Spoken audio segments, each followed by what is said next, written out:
غسل کے فرائض پورے کرنے سے پہلے وضو کر لیں. وضو کرنے کے بعد اب غسل کر. سب سے پہلے آپ یہ دیکھیں، ایک تو غسل ہے ٹھنڈک حاصل کرنے کے نل کے نیچے بیٹھ جائیں، جیسے رمضان میں کوئی حرج نہیں، پیاس تنگ کر رہی ہو آپ کی تو آپ غسل کر لیں، ذرا اس میں افاقہ ہوتا، شرعاً اس میں کوئی حرج. ایک غسل ہوتا ہے میل کچیل دول کرنے کا، ٹھیک ہے، جیسے ہم جمعے میں عام طور پہ کرتے ہیں. ایک غسل جنابت ہے. غسل جنابت میں آپ کو برا مت مانی، غالباً 90% لوگ غسل صحیح نہیں کرتے. اعلی حضرت فاضل بریلوی رحمت اللہ تعالی علیہ غسل اور وضو کے احتیاط میں ایک پورا رسالہ لکھا ہے جس کا نام ہے تبیان الوضو. اب وہ چند باتیں میں آپ کو بتاتا ہوں کہ جو ہم سے رہ جاتی ہیں ناپاکی کے غسل. سب سے پہلے تو یہ بات آپ کے ذہن میں رہے کہ پورا بدن جس کو دھونا فرض ہے، ایک تل برابر یا بال برابر بھی جگہ خشک رہ جائے غسل نہیں ہوگا جب تک کہ وہاں پانی نہیں جائے. اب دیکھیے چند جگہیں ایسی جان کر کے آپ توجہ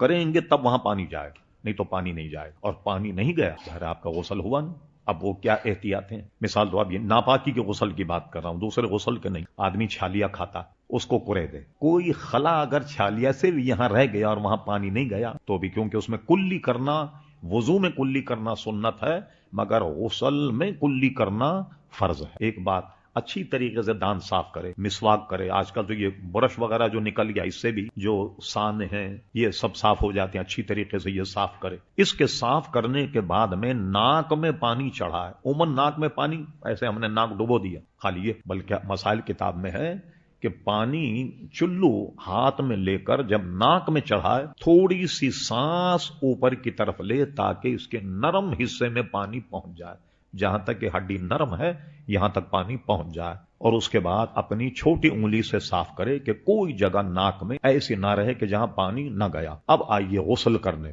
غسل کرنے میں ہم نے نہا لیا، یہ دیکھیے آپ ہاتھ لائے کان میں، یہ ایک ایسا کھڈا ہے، اس میں جب تک پانی نہیں جائے گا، اوپر سے آپ ڈالیں پانی نہیں جائے گا، تو آپ ایک چلو پانی لے کر کے یہ کھڈے تک پہنچائیں. یہ کھڈا جو نظر آ رہا ہے آپ کو گڑا، یہ اوپر سے پانی ڈالنے میں رہ جائے گا، یہاں پانی نہیں.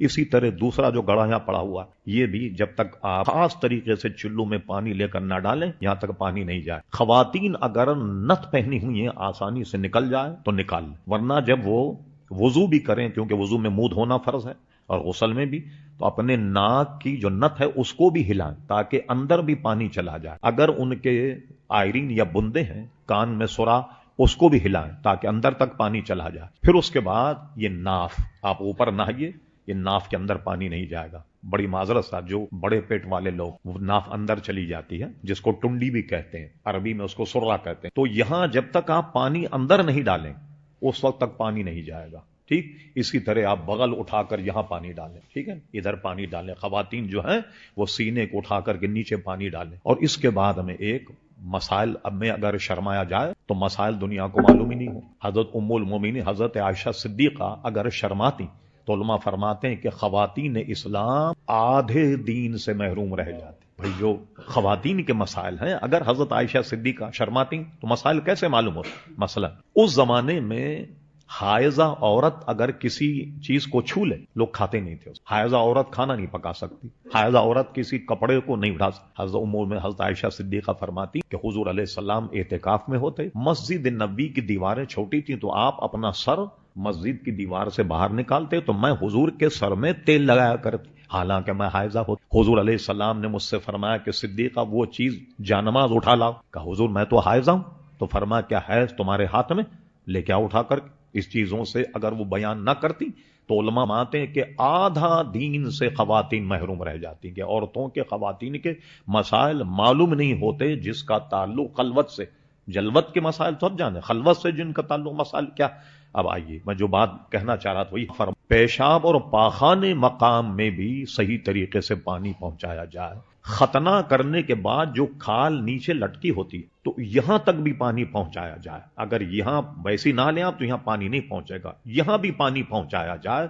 اور اس پر اعلیٰ حضرت فاضل بریلوی کا پورا فتویٰ ہے جس کا نام تبیان الوضو ہے. اس میں اور اسی طریقے سے تیمم میں بھی احتیاط ہے. نہا رہے ہیں تو عموماً ہماری فطرت کیا ہے کہ ہم نہاتے میں آنکھ میچ لیتے ہیں. اب یہ دیکھیے یہ آنکھ جہاں ہم نے میچی، اب اس کو کھولی، یہ دیکھیے یہ سطریں جو ہیں اس پہ پانی نہیں گیا. تو اب کیا کریں گے؟ ہم پانی لے کر کے آنکھوں کو اس طریقے سے ملا جائے. آنکھ کے اندر پانی ڈالنا فرض نہیں، لیکن آنکھ کے ادھر پانی ڈالنا جو ہے وہ بہت ہی ضروری۔ اس کی احتیاط تو تیمم میں بھی ہے کہ تیمم جب کریں، جب ہم ایسے آنکھ میچ لیں، یہاں تیمم کا ہاتھ نہیں پڑے گا، یہ تک فرمایا اعلیٰ فاضل بریلوی نے اس کی باریکیوں کو کہ تیمم جب کریں تو ادھر ہاتھ ملیں، ادھر بھی ہاتھ ملیں، اور اس طرح آنکھوں کو جتنا ممکن ہو کھولنا، اس طریقے سے کھول کر کے تیمم کا اور وضو کا ہاتھ لگائیں۔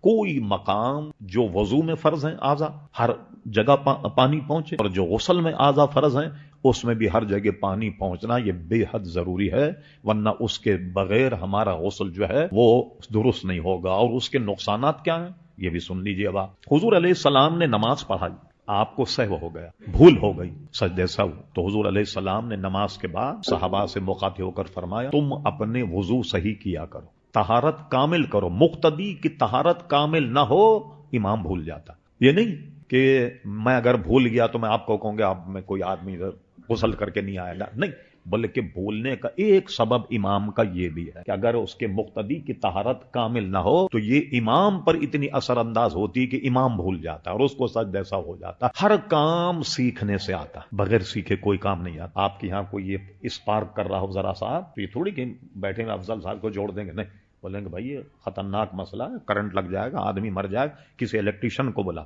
چھوٹا مسئلہ ہو، پائپ لنک کرنے لگ جائے، بھائی پلمبر کو بلا۔ ہم اس فن کا آدمی تلاش کرتے اور ہم سمجھتے ہیں کہ دین خود بخود آ جائے گا۔